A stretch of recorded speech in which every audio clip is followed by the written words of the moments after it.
अपना करे जा जैसे राखब संभाल के, अपना करे जा जैसे राखब संभाल के।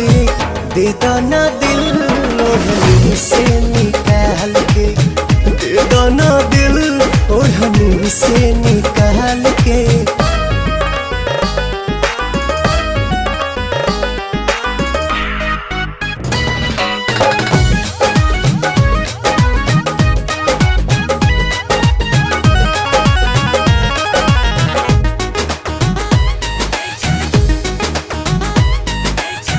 सोचल सपनमा के तू बाड़ू रानी,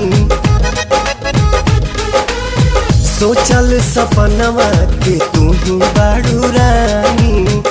कद हवाले हमें अपन जवानी रानी, कद हवाले